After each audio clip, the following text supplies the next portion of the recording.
সমাধান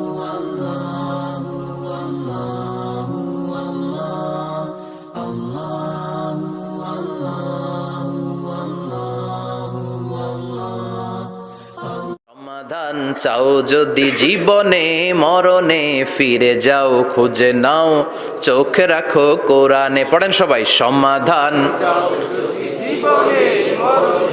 ফিরে যাও খুঁজে নাও চোখ রাখো কোরআনে। If you want the solution this দুনিয়া এন্ড আখিরা, go back have a look to the holy Quran. যে সূরা তেলাওয়াত করে ওই তেলাওয়াতকারীর যে হাজত আছে, প্রয়োজন আছে, এই সূরার বরকতে আল্লাহ তার প্রয়োজন পূরণ করে দেয়। আমাদের জীবনে প্রয়োজন আছে না নাই? কার কাছে চাইবো? বিপদে পড়লে কারে বলবো? আমরা বিপদে পড়লে প্রথমে শেয়ার দেই ফেসবুকে। কোথায় শেয়ার? আগে শেয়ার দিব কার কাছে? মনে থাকবে?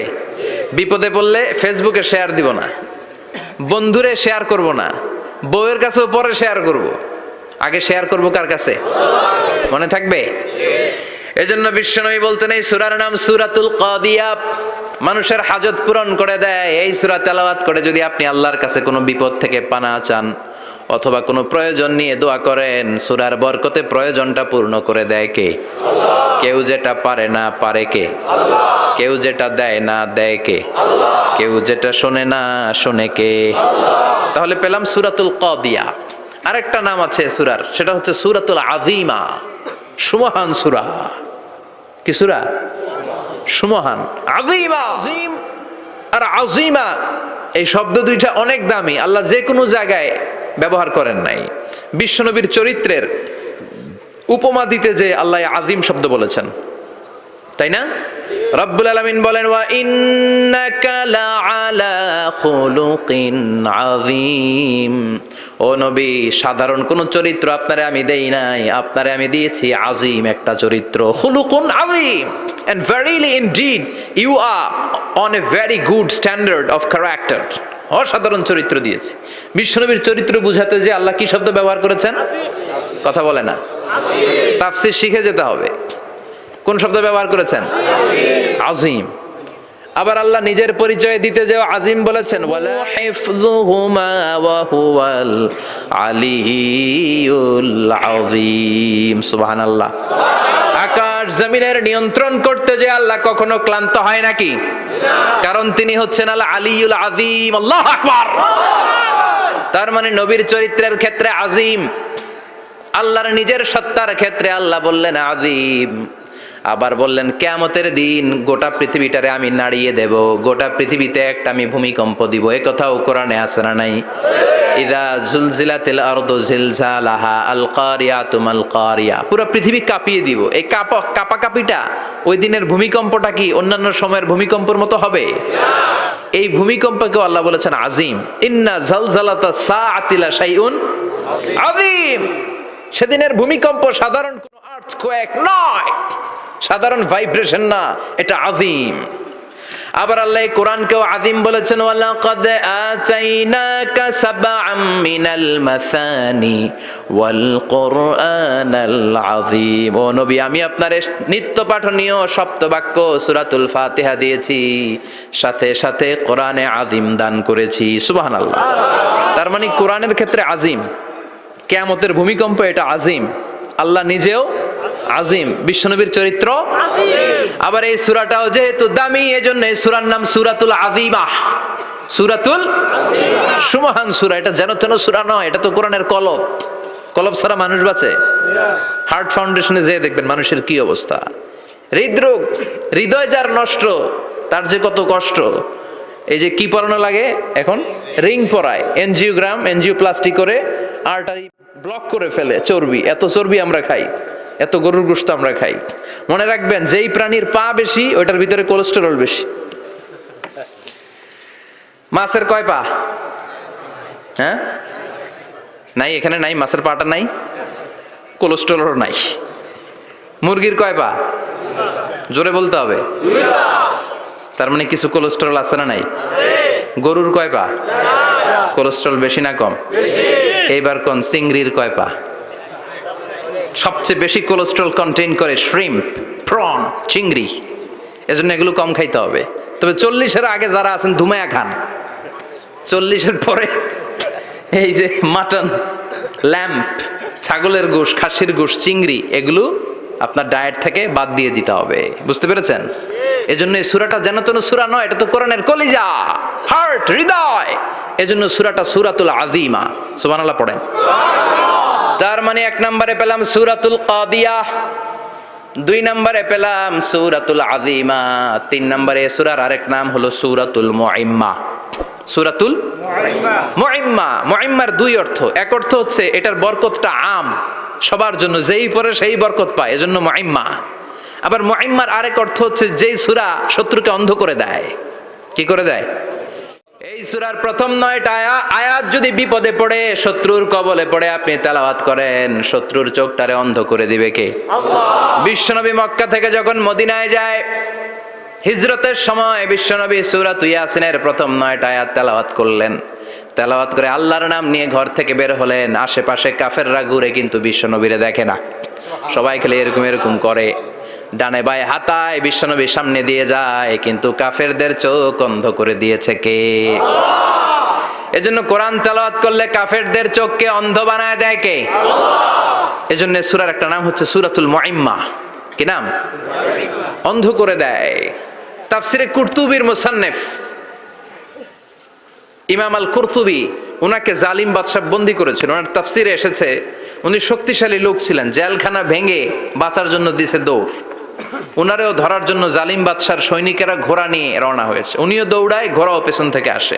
ওমিয়া মানুষ কি ঘোড়ার দৌড়ের সাথে পারে? উনি হাঁটতে হাঁটতে হয়রান হয়ে এক বালুর ময়দানে যে ধপাস করে পড়েছেন। ওরাও ঘোড়া দিয়ে এসে নেমেছে, কিন্তু আজীব তামাশা, উনি বালুতে ধপাস করে পড়েই সূরাত ইয়াসিনের প্রথম 9 আয়াত তেলাওয়াত করতে শুরু করেছেন। ওরা নিচে নেমে ডানে বায়ে সামনে পিছনে খালি খুঁজে, কিন্তু দেখে না, সামনেই কিন্তু বসা। ওদের চোখটার অন্ধ করে দিছে কে? আল্লাহ। বিশ্বাস হয়? ঈমান হয়? এজন্য বিপদে পড়লে সূরাত ইয়াসিনের প্রথম 9 আয়াত পড়তে রাজি আছেন?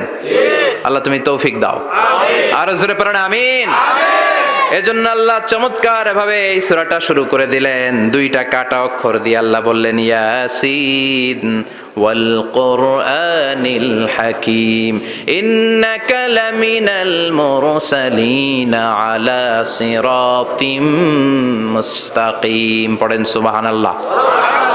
ইয়াসিন। সূরাটা শুরু করলেন কি দিয়ে? ইয়াসিন। এটা কি কোনো বাক্য? এটা কি কোনো শব্দ? এটা কি অক্ষর? 2টা।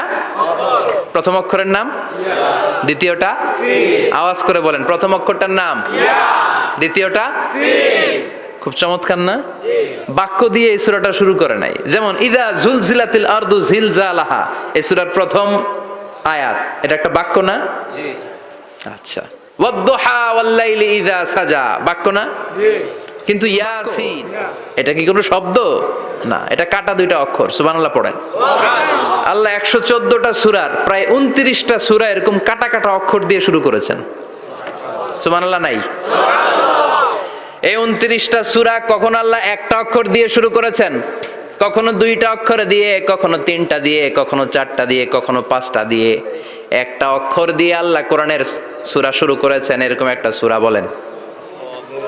নুন ওয়াল কলামি ওয়া মা ইয়াসতুরুন।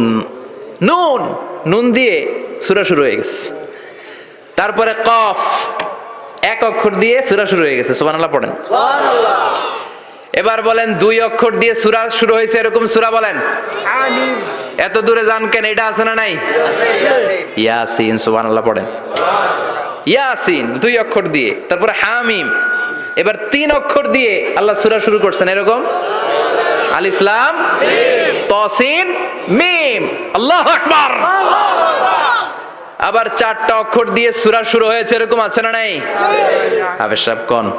আলিফ লাম মিম র, আলিফ লাম মিম সাদ, আছে না নাই?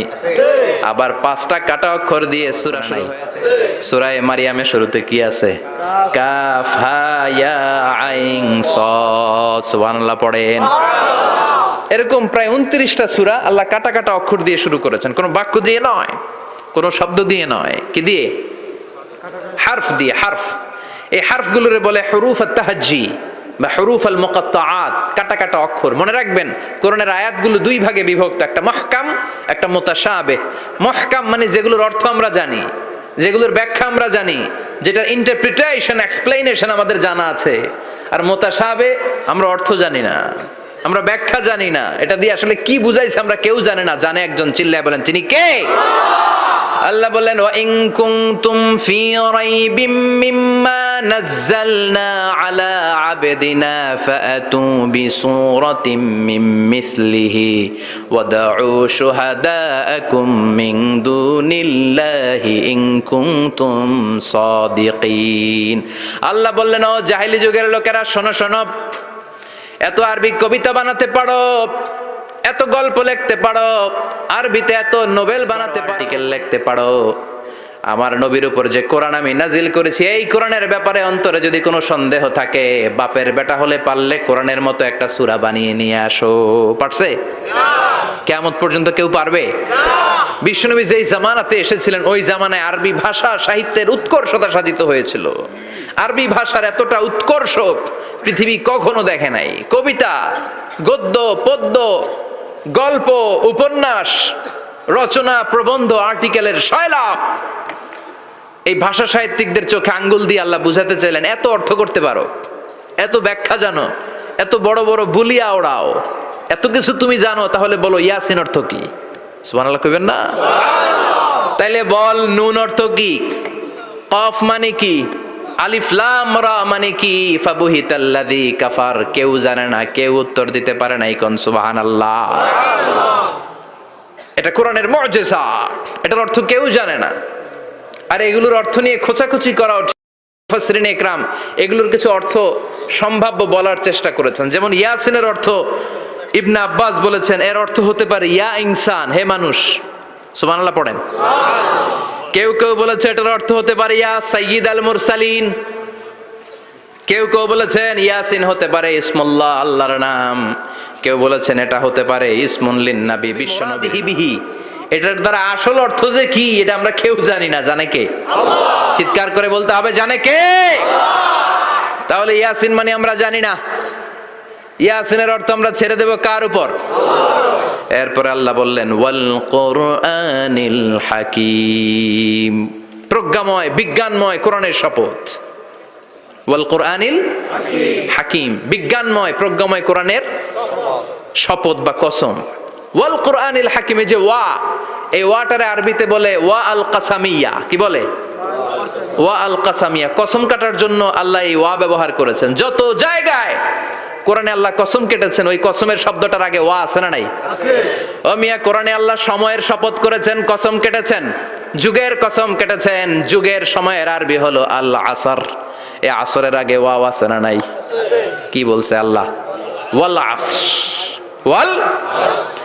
আবার তিন ফলের কসম আল্লাহ কোরআনে কেটেছেন। কি বলেছেন? ওয়াত্তিন মানে তিনের কসম। জাইতুনের কসম কেটেছেন, বলেছেন ওয়াজ জাইতুন। তুর পাহাড়ের কসম কেটেছেন, বলেছেন ওয়া তুর সিনিন। যত জায়গায় কসম তত জায়গায় ওয়া আছে না নাই? পাহাড়ের নামে কসম কেটেছেন, আল্লাহ বলেছেন ওয়া তুর। সূর্যের নামে কসম কেটেছেন, আল্লাহ বলেছেন ওয়াশ শামসি ওয়া দুহাহা। সুবহানাল্লাহ কইবেন না? ফজরের নামে কসম কেটেছেন, কি বলেছেন? ওয়াল ফাজর। জিলহজ মাসের প্রথম 10 রাতের কসম কেটেছেন, কি বলেছেন? ওয়া লায়ালিন আশর। জোর আর বেজরের কসম কেটেছেন, আল্লাহ বলেছেন ওয়াশ শাফঈ ওয়াল ওয়াতর। সূরা